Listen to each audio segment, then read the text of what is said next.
What's going on, everybody? It's Phantom here, coming at you guys with another build video. This is my Stamina Templar Sword and Board Dps-Tank hybrid. Let's go right into the stats. It's going to be a quick video. Not going to dive too deep into it. Going to explain some things, and we're just going to get right to it. In the character sheet, we have 5955 weapon damage, 1388 recovery, 32k stam, 22k health, 2800 pen, 17 and 20 resistances, 17k physical, 20k spell. Buffed up, 6900 weapon damage, 35% crit, 26k physical, 29k spell. Our resistances go up in this build, and I'm going to explain how in just a second. We're running Lava Foot Soup. With the increase in the overall stats this patch, you can run a max stam recovery food. It gives you some really good recovery. It gives you a lot of stamina. I prefer Lava Foot Soup. If you want, you can run something else. It's all personal preference. I like the Warrior Mundus. I try to get my weapon damage as high as I can on this build. If you want, you can run a Thief, get a little bit more crit. You could probably output a little bit more damage, but you know, it's minor. It's you know, you might be able to put out maybe 2-3k more DPS with the Thief. So I like the Warrior on this build. I prefer higher weapon damage. That's just me. This build is good for PvP and PvE, so I mean, I like the higher weapon damage. We are running a werewolf. We're not transforming into a werewolf. We're just using the werewolf ultimate for the passive when you have it slotted. We're going to go into the gear right now. I am currently running a master mace and shield. The mace is Nern, obviously. Gold, 1535 damage. That increases our weapon damage even more. The shield is Divines. You can either run infused or reinforced on the shield. I prefer Divines. Gives me more weapon damage on my Mundus. The two-piece set for this is when you deal damage with puncture, which we're running, you'll heal for 6130 health and gain physical and spell resistance equal to the amount of healing or overhealing that you get from this. So if you're at max health and you use Ransack, you'll still get the resistances. So if we're standing in our rune, even if we walk out of our rune, we're almost at cap resistances when we use Ransack. Backbar, we're using the Master's Bow infused for the weapon damage enchant glyph. The Master's Bow gives you increases weapon damage by 330 against targets affected by your poison arrow. So when you do poison injection, which we have equipped on our back bar, you're going to get an extra 330 damage against that target. It's great against bosses. Not too great against ad clear, obviously, because it's a single target, but it's still great against bosses.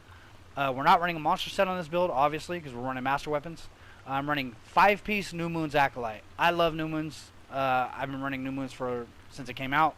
I personally like New Moons. It gives you crit, gives you weapon damage, gives you offensive pen, and it gives you even more weapon damage. The 5% increase cost, it's not that bad. It's manageable. It's more than manageable. It's fine. It's not that big of a deal. We're running 5-piece medium, 2-piece heavy on this build. The next 5-piece is going to be Ravager. 2-piece gives you crit, 3-piece gives you health, 4-piece gives you weapon damage, and each time you attempt to reduce your target's physical or spell resistance, you gain a stack of Ravager for 5 seconds, increasing your weapon damage by 146. You can gain a stack every 1 second. At 4 stacks, the duration doubles but cannot be refreshed. So once you get your 4 stacks, the duration goes up to 10 seconds. So you get 10 seconds of max stacks of Ravager. I believe it's like almost 600 weapon damage. We're running a head, shoulders, waist, hands, and feet New Moons, all Divines.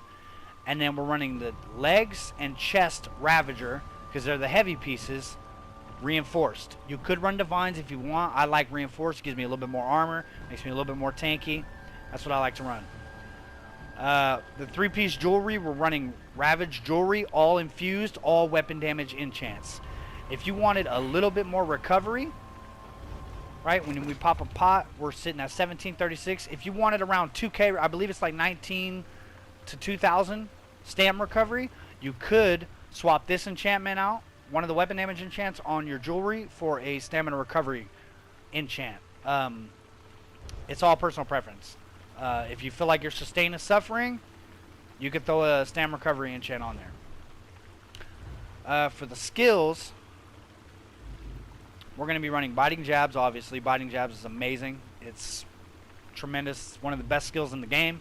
We're running ransack. Now, ransack, when you actually activate ransack, not only are you activating your master sword and board, but you're also activating the minor protection that ransack gives you. That's why we're not running pierce armor, we're running ransack.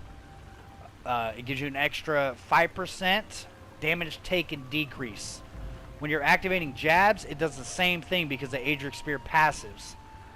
So you're getting minor protection from your jabs, you're getting minor protection from your ransack, you're also getting extra resistances when you use ransack because you're master sword and board, and you're also getting a significant heal when you're using ransack. So you're getting a heal, you're getting resistances, and you're getting minor protection. So you basically, with jabs and ransack, you're getting 100% uptime on minor protection. So you're getting an automatic 5% decrease. Defensive stance, this is kind of a flex spot. You can put whatever you want here.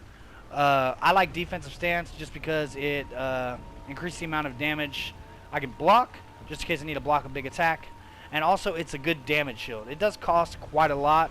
We're not using this too often, but it does give you a 7k damage shield with 22k health, so that's pretty good.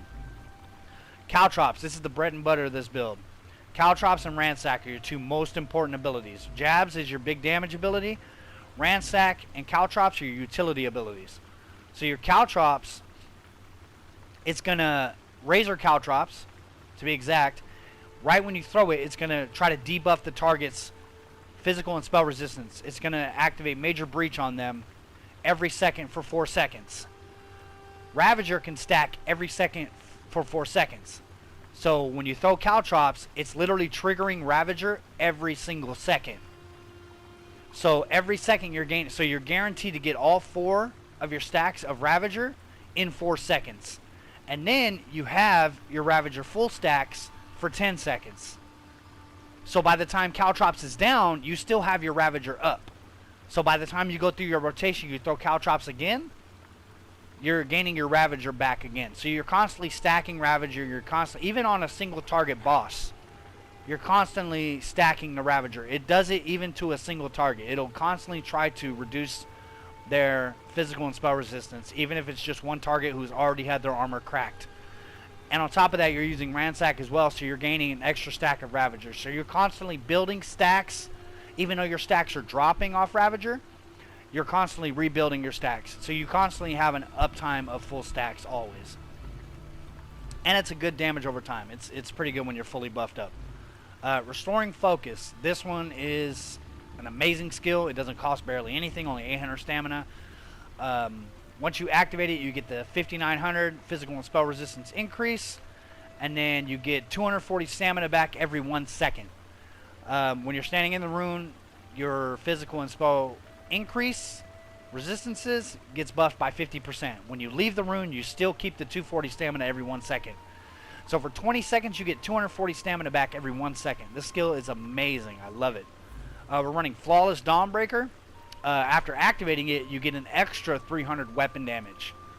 So you're getting even more weapon damage from Flawless Dawnbreaker. So you're adding another 300 weapon damage to everything else that's giving you weapon damage. Alright, now going to the back bar. We're running Poison Injection for our Master's Bow. We're running Ritual of Retribution. Just because, I don't know when this change happened. I'm not sure. But Ritual Retribution does 35, 84 magic damage every 2 seconds for 12 seconds. So it's 6 ticks. And it increases by 5% per tick. So it increases by 5% every 2 seconds. So every 2 seconds it's increasing in damage. So this does a lot of damage now. And on top of that, if you're running with a group, you say somebody's running a warden healer or something, it's always good to have another synergy out there that if they get low on health, they can pop it, and it'll give them 7,300 health back. We're running Resolving Vigor. This is just for the self heal. It's a big self heal over 4 seconds. This build has a lot of healing. It does a lot of damage. It has a lot of sustain. It's tanky. It's perfect. I love this build. It's Repentance. Every time there's a body on the ground, you literally activate this skill, and it gives you 3,000 health and stamina back off the corpse. And this counts for every single corpse. But also, while you have this slotted, it increases your health, stamina, and magical recovery by 15%. We're running channeled acceleration for our minor force. If you don't want to run channeled acceleration and you don't want to have to keep swapping the backbar to activate it every 36 seconds, you could take off defensive stance here and actually slot barb trap. And if you slot barb trap, it'll actually increase your weapon damage. So you're getting an extra almost, what is it, 160, 140 weapon damage added to your total. So I prefer barb trap here.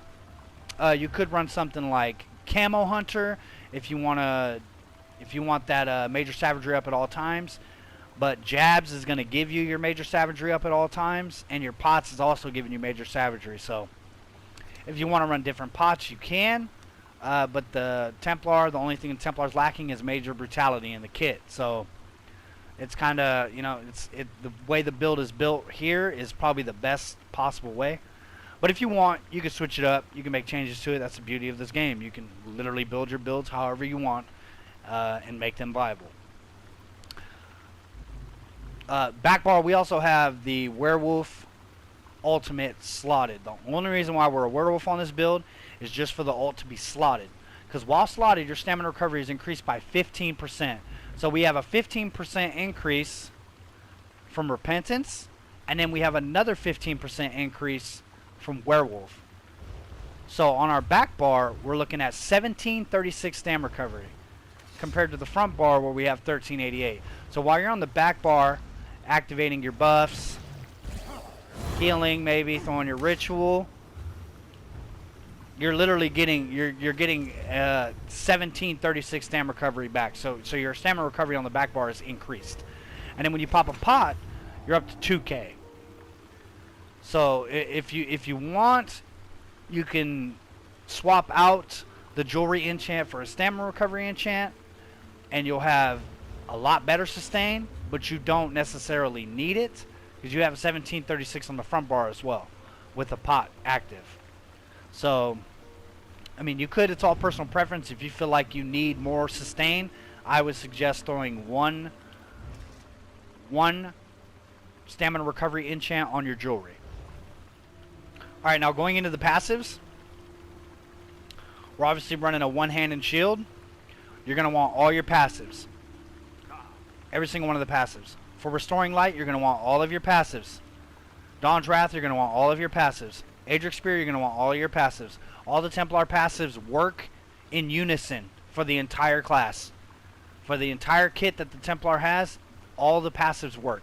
I think there's maybe one or two that you don't really need them, but I would say unlock them anyways. All the Sword and Board passives, you don't really need all the bow passives, but I would suggest getting all the bow passives. We are in 5 medium, so we're going to run 3 here, 2 here, none here. You don't need any sneak. I mean, if you want to, you could, but we're not sneaking anywhere. We're not doing anything anywhere. Agility 2, Athletics 2. And then for heavy armor, you're going to want to unlock everything. Even though we only have 2 pieces of heavy, all these passives work well with having 2 pieces of heavy armor on. You get increased resistances, you get increased health recovery, you restore magicka and stamina when you take damage, you get max health, you get increased magicka or stamina. Your heavy attacks restore. In this case, we're on stamina, so stamina. Increasing your healing received, so it's an extra 2%. So having 2 pieces of heavy on this build is very nice. If you want, like I said, you could swap it out. You could do whatever you want to it. It's your build. You could do with it what you will. This is just the way I like to run it. We are an orc on this build. I like orc personally. Most of my characters are orcs. They did decrease the amount of stamina you get on this build, but it's not that big of a deal. It's only 1,000 decrease, but I can understand why they did it because they made all the changes to champion points. So you're getting 1,000 stamina instead of 2K stamina. This change is tremendous. You get 1,000 health, yes, but every time you deal damage, you heal for 2,100, and it can occur every 4 seconds. So this build has a lot of healing, With the Master's Sword and Board, every time you ransack, you're healing for 6k plus. And you're gaining resistances of however much you heal. With this passive, every 4 seconds you're getting a 2100 free heal just by doing damage. You have your Vigor that's giving you a heal. You have a lot of healing in this kit. Swift Warrior, you get extra weapon damage. The cost of sprint and the movement speed from sprint, that's just a plus. You're going to want your Fighters Guild passives because you're going to have Dawnbreaker slotted on the front bar at least. If you don't want to have Camo Hunter or Barb Trap and you want to have something else as your circle, that's a flex spot. Whatever you want here, that's literally a flex spot. Whatever you want to run, you need Ransack, you need Caltrops. If you don't want to run Restoring Focus, that's fine. If you don't want to run Jabs for whatever reason, that's fine. I would highly suggest running Jabs, Ransack, Caltrops, and Flawless Dawnbreaker. Regardless, these two you can put whatever you want there. I love Restoring Focus. It's just free physical spell resistance and free stamina back for basically no cost. So I would highly suggest all these skills. This is the only flex spot, is this circle. You could put whatever you want there. But the more Fighters Guild abilities you have on your bar, you're going to get a 3% increase to your weapon damage. So if you have Flawless Dawnbreaker slotted, that's 3%. If you have Barb Trap or Camo Hunter slotted, that's an extra 3%. So you're getting 6% damage, 6% increase to your weapon damage. It's just free weapon damage. It's amazing. This actually got changed this patch. So every time you kill an enemy, you gain 3 ultimate. It used to be Undead, Daedra, and Werewolves. Now it's just whenever you kill an enemy. So I highly suggest getting 3 points into this passive as well. This passive and this passive, 100%. Get those in there. I love this build. This build is my personal favorite build. I've been working on this build for years. It's a lot of fun to play. It's very effective. I have other builds that I'm going to be posting videos for. I haven't posted a ESO build video in a very long time, so we'll see how good it does. This is just basically the update for it. This build is really strong this patch. Very strong. And a lot of people are kind of iffy on the champion points, but I kind of like the change. I like to boost all the stats. So let me know what you guys think. I appreciate the views, all of them. I appreciate the comments. And I'll see you guys in the next one. Appreciate it. Thank you.